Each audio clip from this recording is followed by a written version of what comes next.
بسم اللہ الرحمن الرحیم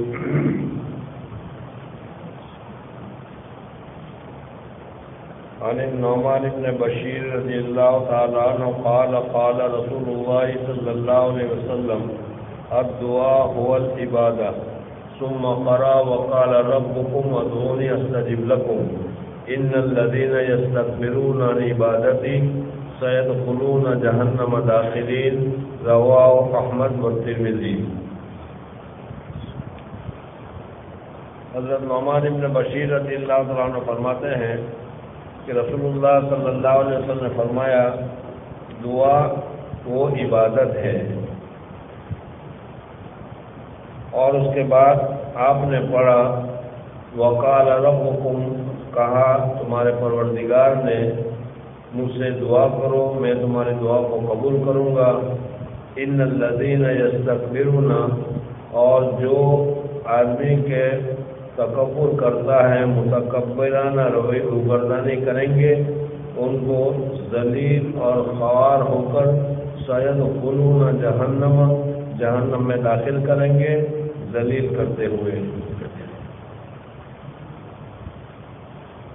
گزشتہ کل دعا کے سلسلے میں بتایا تھا کہ دعا ایک بہت بڑی سعادت ہے، بہت بڑی خوش قسمتی ہے، اور اللہ تبارک و تعالیٰ کے یہاں ہر چیز کبریائی ہے۔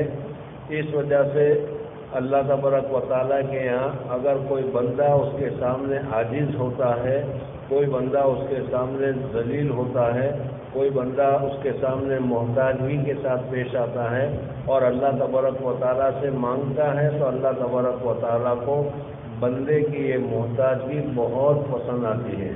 اور اسی پر بتایا تھا کہ اصل چیز ہے عبدیت، یعنی اپنے آپ کو اللہ تبارک و تعالیٰ کا غلام، اپنے آپ کو اللہ تبارک و تعالیٰ کا محتاج، اور سب کچھ ساری قدرت سارے کمال یہ اللہ تبارک و تعالیٰ ہی کے پاس ہے، یہ سمجھنا چاہیے۔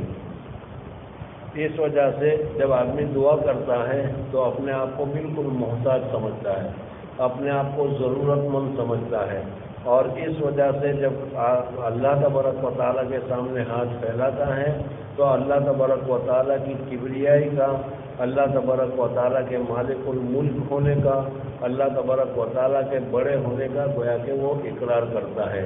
اس وجہ سے آدمی جب دعا کرتا ہے تو اللہ تبارک و تعالیٰ کو بہت ہی زیادہ پسند آتا ہے، اور بہت ہی زیادہ اللہ تبارک و تعالیٰ اس سے راضی اور خوش ہوتے ہیں۔ اس وقت دعا کا ایک پہلو بتا رہے ہیں، میں بھی دعا کرتا ہوں، آپ بھی دعا کرتے ہیں، لیکن آج تک ہمارے ذہن سے یہ پہلو بالکل باقی رہا ہوگا۔ نماز کو ہم عبادت سمجھتے ہیں، روزے کو ہم عبادت سمجھتے ہیں، زکوٰۃ کو بھی ہم عبادت سمجھتے ہیں، حج کو بھی ہم عبادت سمجھتے ہیں، لیکن دعا کو ہم عبادت نہیں سمجھتے، دعا کو عبادت نہیں سمجھتے۔ اس حدیث میں حضور اکرم صلی اللہ علیہ وسلم نے فرمایا کہ الدعاء هو العبادہ، دعا یہی عبادت ہے۔ اس وجہ سے کہ اس میں آدمی اللہ تبارک و تعالیٰ کی طرف مکمل طور پر متوجہ ہوتا ہے، اپنے آپ کو بالکل محتاج سمجھتا ہے، اپنے آپ کو حاجت مند سمجھتا ہے، اللہ تبارک و تعالیٰ کو دینے والا سمجھتا ہے، اس معنی کر اپنے آپ کو وہ عبدیت کے درجے پر پہنچاتا ہے۔ اس وجہ سے اس کو عبادت سے تعبیر کیا گیا۔ اصل حدیث صرف اتنی ہے کہ آپ نے فرمایا دعا عین عبادت ہے۔ غالباً حضور اکرم صلی اللہ علیہ وسلم کے اس ارشاد کا منشا یہ ہے کہ کوئی یہ خیال نہ کرے کہ بندے جس طرح اپنی ضرورتوں اور حاجتوں کے لیے دوسری محنتیں اور کوششیں کرتے ہیں، اسی طرح ایک کوشش دعا بھی ہے، جو اگر قبول ہو گئی تو بندہ کامیاب ہو گیا اور اس کی کوشش کا پھل مل گیا، اور قبول نہ ہوئی تو وہ کوشش بھی رائے گاں گئی۔ بلکہ دعا کی ایک مخصوص نوعیت ہے۔ ابھی کہا کہ جیسے ہم بہت سارے کام کرتے ہیں، صبح جاتے ہیں دکان کھولتے ہیں، جو صبح جا کر تجارت کے لیے جاتے ہیں، اب تجارت میں کسی دن ایسا بھی ہوتا ہے کہ منافع زیادہ ہو جاتا ہے، کام اچھا چل جاتا ہے، گاہک بہت زیادہ آ جاتے ہیں، اور کسی دن نہیں بھی آتا تو ہم اس کو کوئی روٹین ہی سمجھتے ہیں اور اس کا کوئی زیادہ اثر نہیں سمجھتے۔ اسی طریقے سے ہم نے دعا کو بھی ایک ایسا ہی مانگنے کی ایک چیز سمجھ لیا کہ اللہ تبارک و تعالیٰ سے مانگ لیتے ہیں، مل گیا تو بھی کیا، نہیں مل گیا تو بھی کیا۔ حالانکہ اس طریقے سے اللہ تبارک و تعالیٰ کا سے مانگنا، یہ مانگنا نہیں ہے، یہ صحیح معنی میں دعا نہیں ہے، بلکہ اپنے آپ کو مکمل اللہ کے سامنے محتاج بتانا، اپنے آپ کو بالکل محتاج سمجھنا، اپنے آپ کو ضرورت مند سمجھنا، اور ضرورت مند سمجھ کر اللہ تبارک و تعالیٰ ہی دینے والے ہیں، اللہ ہی داتا ہے، اللہ ہی دینے والے ہیں، یہ سمجھ کر مانگنا، یہ اصل میں دعا ہے۔ یہی اسی کا نام کیا ہے؟ عبادت ہے۔ بلکہ دعا کی ایک مخصوص نوعیت ہے، اور وہ یہ کہ وہ حصول مقصد کا وسیلہ ہونے کے علاوہ بذات خود ایک عبادت بھی ہے۔ دعا کی اللہ تبارک و تعالیٰ سے اسی جذبے کے تحت، دعا کی اپنے آپ کو محتاج سمجھ کر، دعا کی اپنے آپ کو ذلیل کر کے، اپنے آپ کو ضرورت مند سمجھ کر، اور اللہ تبارک و تعالیٰ نے تمہاری دعا قبول کر دی، جو تمہیں مانگا وہ مل گیا، تو وہ تو فائدہ ہوا ہی ہے۔ لیکن جتنی دیر تک اب اللہ تبارک و تعالیٰ سے آپ مانگتے رہے، اللہ کے سامنے اپنے آپ کو چھوٹا بتاتے رہے، اللہ تبارک و تعالیٰ کے سامنے اپنے آپ کو چھوٹا ثابت کرتے رہے، وہ سارا کا سارا وقت عبادت میں گزرا اور اللہ تبارک و تعالیٰ کی تابعداری میں گزرا۔ اور اس پہلو سے وہ بندے کا ایک مقدس عمل ہے جس کا پھل اس کو آخرت میں ضرور ملے گا۔ جو آیت آپ نے سند کے طور پر تلاوت فرمائی، اس سے یہ بات صراحتاً معلوم ہوتی ہے کہ اللہ تبارک و تعالیٰ کے نزدیک دعا عین عبادت ہے۔ جس طریقے سے نماز عبادت ہے، جس طریقے سے روزہ عبادت ہے اور عبادت سمجھ کر ہم کر رہے ہیں، اس طریقے سے دعا بھی اللہ تبارک و تعالیٰ کی ایک عبادت ہے۔ اللہ کو بڑا سمجھ کر، اللہ کو داتا سمجھ کر، ہمیں کیا ہے، اپنے آپ کو چھوٹا سمجھ کر، محتاج سمجھ کر، گڑ گڑا کر دل کی توجہ کے ساتھ اللہ تبارک و تعالیٰ سے مانگنا چاہیے۔ حضرت انس رضی اللہ تعالیٰ عنہ سے روایت ہے کہ قال رسول اللہ صلی اللہ علیہ وسلم الدعاء مخ العبادہ، رواہ ترمذی۔ یہ دوسری حدیث ہے، اس میں بھی یہ ہے کہ دعا یہ عبادت کا گر ہے، مغز ہے، خالص کیا ہے، چیز ہے جس کو مخ سے تعبیر کیا جاتا ہے۔ مخ اصل میں تو کہتے ہیں دماغ کو، اور آپ جانتے ہیں کہ دماغ انسان کے بدن میں سب سے اعلیٰ درجے کا ہوتا ہے۔ اس طریقے سے یہ عبادت میں جتنی عبادتیں ہیں، چاہے وہ عبادت بدنیہ ہو جیسے نماز، چاہے وہ عبادت مالیہ ہو جیسے زکوٰۃ، یا وہ عبادت کے جو دونوں کا مجموعہ ہو جیسے زکوٰۃ، کوئی بھی عبادت ہو، ان ساری عبادتوں کا سب کا جو گر ہے اور سب کا جو کیا ہے نتیجہ ہے، سب کا جو اصل مقصد ہے، وہ ہے بندے کا اپنے آپ کو محتاج ثابت کرنا۔ بندہ جتنا اپنے آپ کو محتاج ثابت کرے گا، گزشتہ کل میں نے بتایا تھا کہ اللہ تبارک و تعالیٰ کے یہاں کبریائی ہے۔ اس وجہ سے اگر کوئی کبریائی کو لے کر اللہ کے پاس پہنچتا ہے، تکبر کو لے کر پہنچتا ہے، تو وہاں سے دھکا مار کر نکال دیا جاتا ہے۔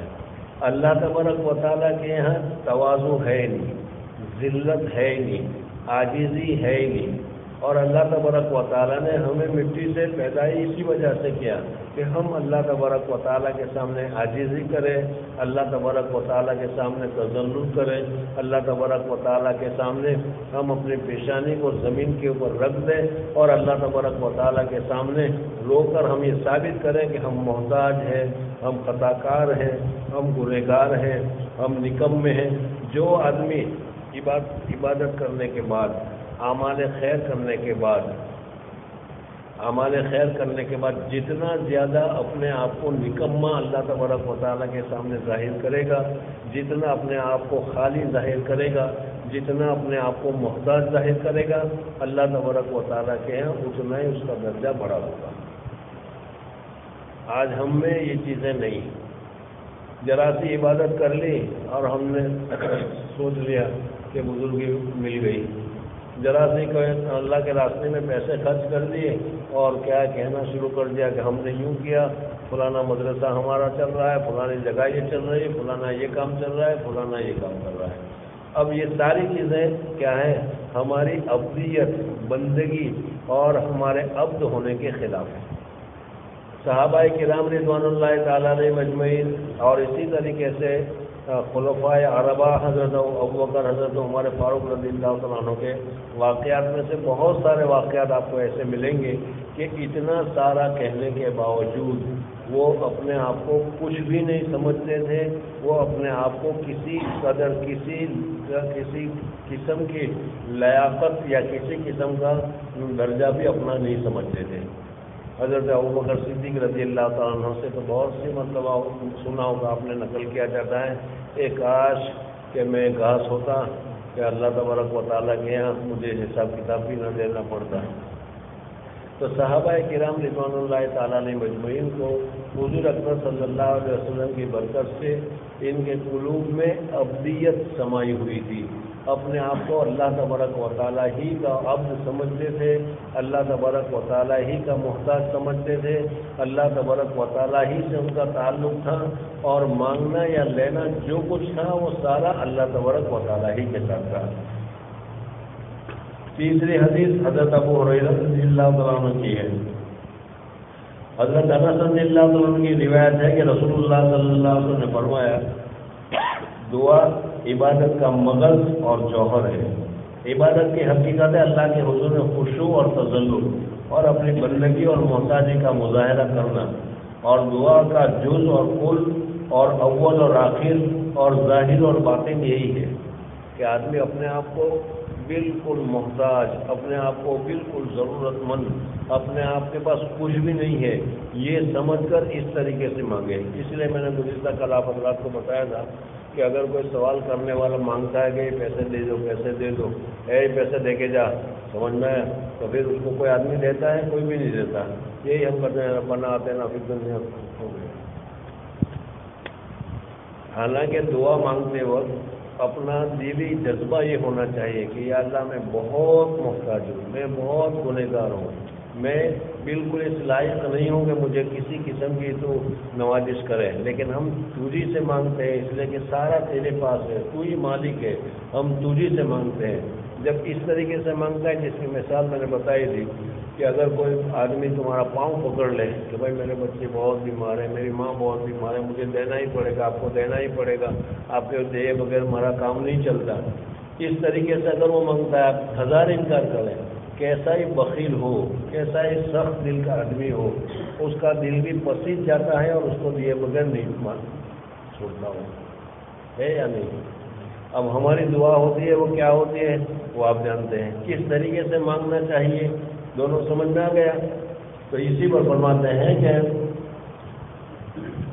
اپنی بندگی اور محتاجگی کا مظاہرہ اور دعا کا جز اور کل اور اول و آخر ظاہر و باطن یہی ہے، اس لیے دعا بلا شبہ عبادت کا مغز اور ظہر ہے۔ حضرت ابو ہریرہ رضی اللہ عنہ فرماتے ہیں، قال قال رسول اللہ صلی اللہ علیہ وسلم لیس شیء اکرم علی اللہ من الدعاء۔ یہ حدیث ترمذی کی ہے۔ حضرت ابو ہریرہ رضی اللہ عنہ فرماتے ہیں کہ رسول اللہ صلی اللہ علیہ وسلم فرمایا، اللہ کے یہاں کوئی چیز اور کوئی عمل دعا سے زیادہ عزیز نہیں ہے، دعا سے زیادہ پسندیدہ، دعا سے زیادہ بہتر اللہ کے یہاں دوسرا کوئی عمل نہیں ہے۔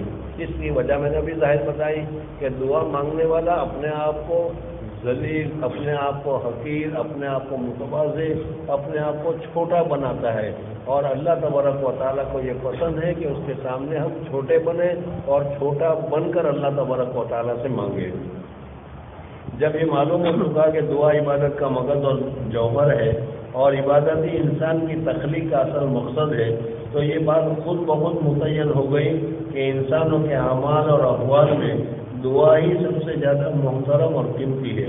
اللہ تعالیٰ کی رحمت اور عنایت کو کھینچنے کی سب سے زیادہ طاقت اسی میں ہے۔ عن ابن عمر رضی اللہ تعالیٰ عنہ قال قال رسول اللہ صلی اللہ علیہ وسلم من فتح له منکم باب الدعاء فتحت له ابواب الرحمہ وما سئل اللہ شیئا یعنی احب الیہ من ان یسأل العافیہ، رواہ ترمذی۔ اس حدیث میں جن لوگوں کو صحیح طریقے پر دعا کرنے کا طریقہ معلوم ہو جائے، جن کو صحیح طریقے پر اللہ تبارک و تعالیٰ سے دعا کرنے کا طریقہ معلوم ہو جائے یا اس کے مطابق وہ عمل کرنا شروع کر دیں. یعنی جو آدمی صحیح طور پر اللہ تبارک و تعالیٰ سے دعا مانگتے ہیں جیسا اللہ تبارک و تعالیٰ سے دعا مانگنا چاہیے. میں نے کل بھی بتایا تھا کہ دیکھو روٹین والی دعا نہیں بلکہ صحیح جذبے کے ساتھ, آنکھوں سے آنسو گر رہے ہو, دل پورا اللہ تبارک و تعالیٰ کی طرف متوجہ ہو, اپنے آپ کو بالکل محتاج سمجھ رہے ہو اور اللہ تبارک و تعالیٰ ہی کو داتا سمجھ رہے ہو. اس حالت میں جو اگر کوئی مانگتا ہے اور یہ مانگنے کی اس کو توفیق مل جاتی ہے, سمجھ لو اللہ تبارک و تعالیٰ نے بہت بڑا اس کے لیے فضل کا, کرم کا, رحم کا اور روحانی ترقی کا دروازہ کھول رکھا ہے. اب جتنا مانگے گا وہ اتنا اللہ کا قریب سے قریب ہوتا چلا جائے گا. ہمارے مشائخ, ہمارے اکابر مذاہب حضرات کے متعلق, ان کے حالات کے متعلق دیکھو. حضرت شیخ نور اللہ مرکزو بارہا فرمایا بھی کرتے تھے کہ حضرت مدنی رحمۃ اللہ تعالی علیہ جب میرے یہاں آتے تھے, حضرت مولانا حسین احمد مدنی, شیخ الاسلام مولانا حسین احمد مدنی رحمۃ اللہ تعالی علیہ, یا کہیں ہم سفر میں جاتے تھے تو ہر ایک کے لیے الگ الگ کمرہ ہوا کرتا تھا بزرگوں کے لیٹنے کے لیے. لیکن حضرت مدنی نے کہہ رکھا تھا کہ زکریا کا بستر میرے ساتھ ہو, کوئی حرج کی بات نہیں. چنانچہ حضرت مدنی کا جس کمرے میں بستر ہوتا تھا میرا بھی وہی بستر ہوتا تھا. حضرت فرماتے تھے کہ رات کو اٹھ کر 3 بجے کے بعد پنجابی دوہے پر گرد اتنا رویا کرتے تھے, اتنا ڈھارے مار مار کر رویا کرتے تھے. فرماتے تھے کہ میں نے اپنے اکابر میں 2 آدمیوں کو دیکھا, میرے والد صاحب مولانا یحییٰ صاحب کو اور حضرت مدنی کو, کہ اتنا ڈھارے مار مار کر رویا کرتے تھے جیسا کوئی عزیز قریب مر گیا ہو. حضرت فرمایا کرتے تھے, حضرت مدنی کے ساتھ دوستی تھی اس وجہ سے فرمایا کرتے تھے کہ میں بعض مرتبہ کہتا بھی تھا کہ بھائی وہ گھر والی یاد آ رہی کہ اتنا رو کیوں رہے ہو. سمجھنا ہے نہیں, مطلب ہے کہ یہ جو ان کا رونا تھا یہ اپنے آپ کو چھوٹا کر کے, اپنے آپ کو اللہ کا محتاج کر کے, یہ ہے ان کا یہ مانگنا. آج ہماری دعا ایسی ہے نہیں, کتنا ہی آدمی مجبور اور مزدور ہو لیکن ہاتھ اٹھائے گا تو وہی روٹین والی دعا ہوگی, اور بلکہ کیا ہو جائے گا, تو لمبی دعا بھی ہوگی تو کیا مول صاحب تو وہ وار لگا رہے دعا میں. یار اللہ تبارک و تعالیٰ سے مانگنا چاہیے. بہرحال تو یہ ابھی جو حدیث میں نے پڑھی ہے اس میں حضرت عبداللہ ابن عمر رضی اللہ عنہ فرماتے ہیں کہ رسول اللہ صلی اللہ علیہ وسلم نے فرمایا, تم میں سے جس کے لیے دعا کا دروازہ کھل گیا, تم میں سے جس کے لیے دعا کا دروازہ کھل گیا اس کے لیے رحمت کے دروازے کھل گئے. یعنی صحیح معنی میں دعا کی توفیق ہو جائے. اس وجہ سے مستقلاً دعا کے لیے بھی کچھ وقت نکالنا چاہیے, 10 منٹ 15 منٹ, کہ خالص تنہائی میں بیٹھ کر اللہ تعالیٰ سے لو لگا کر سارے موبائل اور اس کے سوئچیں بند کر کے اللہ تعالیٰ سے مانگو. حدیث میں حضور اکرم صلی اللہ علیہ وسلم نے فرمایا کہ جس کے لیے دعا کا دروازہ کھل گیا اس کے لیے رحمت کے دروازے کھل گئے. اور اللہ کو سوالوں اور دعاؤں میں سب سے زیادہ محبوب یہ ہے کہ بندے اس سے عافیت کی دعا کریں. اللہ تبارک و تعالیٰ سے عافیت مانگنی چاہیے. عافیت یہ ایسی چیز ہے کہ جو دنیا میں بھی فائدہ دیتی ہے اور آخرت میں بھی فائدہ دیتی ہے. یعنی کوئی دعا اللہ تبارک و تعالیٰ کو اس سے زیادہ محبوب نہیں. عافیت کا مطلب یہ ہے, حضرت شیخ نور اللہ مرکزو نے ایک مرتبہ قصہ سنا, اسی عافیت پر مجھے یاد آ گیا کہ ایک آدمی تھا, اس نے دعا مانگی کہ یا اللہ سواری دے دے, سواری دے دے. وہ راستے میں چل رہا تھا, جا رہا تھا کہیں, تو آگے کہیں گیا تو وہاں کوئی چودھری تھا. اس چودھری کے کیا ہے گھوڑی کو گردے سے ہوا اور اس کو بچہ پیدا ہو گیا. اور اس زمانے میں تو یہی تھا کہ جو جس کے پاس پیسے ہو, جس کے پاس طاقت ہو, وہ دوسروں کو تو سب کو اپنا غلامی سمجھتا ہے. کہا کہ اتنے میں وہاں سے وہ گزرا تو اس نے کہا کہ ادھر آ, اس بچے کو اٹھا, اور بچے کو اس کے کندھے پر ڈال دیا. وہ گھوڑی کا نیا بچہ جو ابھی پیدا ہوا وہ گھوڑی کو اوپر لے کر وہ آگے چل کر تھوڑی دیر کہتا ہے کہ یا اللہ میں نے تو تلے کا مانگا تھا, اوپر کا تھوڑا مانگا تھا. میں نے تو تلے کا مانگا تھا, اوپر کا تھوڑا مانگا تھا.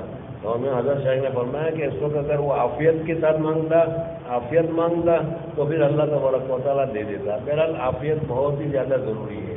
اس وجہ سے ہم لوگ جو دعائیں مانگتے ہیں اس میں خصوصیت کے ساتھ عافیت، اسی لیے اس حدیث میں بتایا گیا ہے کہ جو آدمی اللہ تعالیٰ سے عافیت مانگتا ہے وہ اللہ تعالیٰ سے بہت ہی اچھی چیز، بہت ہی کامل چیز مانگ رہا ہے. جو شخص اللہ تعالیٰ سے عافیت کی دعا مانگتا ہے وہ برملا اس بات کا اعتراف اور اظہار کرتا ہے کہ اللہ کی حفاظت اور کرم کے بغیر وہ زندہ اور سلامت بھی نہیں رہ سکتا. کسی چھوٹی یا بڑی مصیبت اور تکلیف سے اپنے آپ کو نہیں بچا سکتا. بس ایسی دعا اپنی کامل عاجزی، بے بسی اور سراپا محتاجگی کا مظاہرہ ہے، اور یہی کمال ابدیت ہے. یہ یاد رکھیں، جس دعا میں آدمی اپنے آپ کو کامل عاجز اللہ تعالیٰ کے سامنے کامل عاجز کرے. اور یہ تو دنیا میں بھی ہے. اگر کوئی مانگنے والا آئے اور وہ اپنے آپ کو بہت ہی زیادہ محتاج تمہارے دل میں بٹھا دے گا، یہ واقعی میں بہت محتاج ہے. بعض ایسے ہوتے ہیں کہ بالکل محتاج ہوتے نہیں، لیکن اس کے باوجود وہ ایسے بہروپی ہوتے ہیں کہ تھوڑی دیر میں آپ سے نکلوا لیں گے. ایک مرتبہ بیٹھے ہوئے تھے، ایک مول صاحب آ گئے، تھوڑی دیر تقریر کی، اور تقریر کرنے کے بعد 5 منٹ میں 500 پاؤنڈ اس نے چندہ جمع کر دیا وہاں پر.